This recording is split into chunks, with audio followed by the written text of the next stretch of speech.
আসসালামু আলাইকুম রহমতুল্লাহি বারাকাতু। ইসলাম গ্রহণে অতীতের গুনাহ ক্ষমা করা হয়।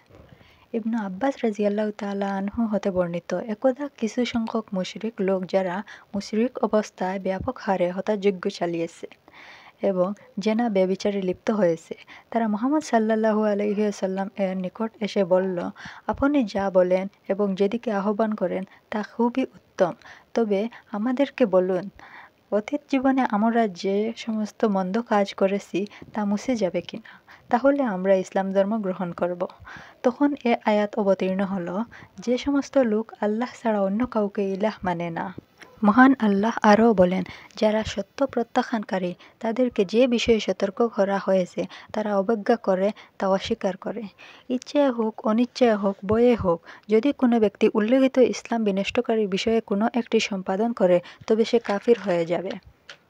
হ্যাঁ, যদি কোনো ব্যক্তিকে জবরদস্তি মাধ্যমে উক্ত কাজ করানো হয় তবে সে এ হুকুমের আওতায় পড়বে না। আল্লাহ আরও বললেন, হে আমার বান্দাগণ, যারা নিজেদের উপর বাড়াবাড়ি করছো তারা আল্লাহর রহমত থেকে নিরাশ হয়েও না।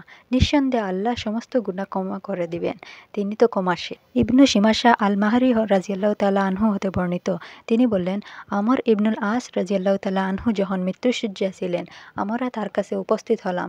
তিনি দীর্ঘক্ষণ ধরে কাঁদলেন এবং দেয়ালের দিকে মুখ ফিরিয়ে ভাবছিলেন। তার ছেলে বলতে লাগলো, হে আব্বা, রাসূল সাল্লাল্লাহু আলাইহি সাল্লাম কি আপনাকে এই সুসংবাদ দেননি? বর্ণনাকারী বলেন, তখন তিনি মুখ ফিরিয়ে বললেন, অবশ্যই, আমরা যা কিছু পুঁজি সঞ্চয় করেছি তন্মধ্যে আল্লাহ ছাড়া কোনো ইলাহ নেই এবং মুহাম্মদ সাল্লাল্লাহু আলাইহি ওয়াসাল্লাম আল্লাহর রাসূল। সবচেয়ে উত্তম সঞ্চয় আমি আমার জীবনে 3টি পর্যায়ে অতিক্রম করেছি। প্রথম পর্যায়ে আমি রাসূল সাল্লাল্লাহু আলাইহি ওয়াসাল্লাম এর প্রতি আমার চেয়ে অধিক বিদ্বেষ পোষণ করতে আর কাউকে দেখিনি।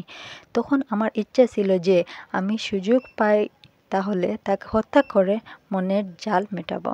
দ্বিতীয় পর্যায় হলো, তারপর যখন আল্লাহ আমার অন্তরে ইসলামের প্রেরণা ঢেলে দিলেন, আমি নবী সাল্লাল্লাহু আলাইহি সাল্লামের কাছে এসে বললাম, আপনার ডান হাত প্রসারিত করুন, আমি আপনার কাছে বাইয়াত করব। তিনি তার ডান হাত প্রসারিত করলে আমি আমার হাতখানা টেনে নিলাম। তিনি আমাকে জিজ্ঞেস করলেন, হে আমর, তোমার কি হয়েছে? আমি বললাম, আমি কিছু শর্ত করতে চাই। তিনি বললেন, তুমি কি শর্ত করতে চাও? আমি বললাম, আমি এই শর্ত করতে চাই যে আমাকে ক্ষমা করা হোক। তিনি বললেন, হে আমর, তুমি কি জানো না ইসলাম পূর্বেকার সমস্ত অপরাধ ধ্বংস করে দেয়? অনুরূপভাবে হিজরাত ও হজ্জের দ্বারা পূর্বের সমস্ত অপরাধ ধ্বংস হয়ে যায়। তখন থেকে রাসূলুল্লাহ সাল্লাল্লাহু আলাইহি সাল্লাম এর চেয়ে অন্য কোনো ব্যক্তি আমার কাছে অধিক প্রিয় ছিল না। বস্তুত আমার দৃষ্টিতে তার চেয়ে অধিক মর্যাদা সম্পন্ন কোনো সৃষ্টি ছিল না।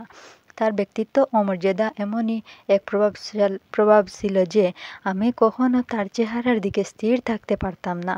যদি কেউ আমাকে তার দৈহিক সৌষ্ঠবের বর্ণনা করার জন্য অনুরোধ করত, তাও আমার দ্বারা সম্ভব হতো না। যদি এ অবস্থায় আমার মৃত্যু হতো তাহলে আমি আশা করতে পারতাম যে আমি জান্নাতবাসীদের অন্তর্ভুক্ত। তৃতীয় পর্যায় হলো, অতঃপর আমার ওপর বিভিন্ন কাজের দায়িত্ব ন্যস্ত হলো।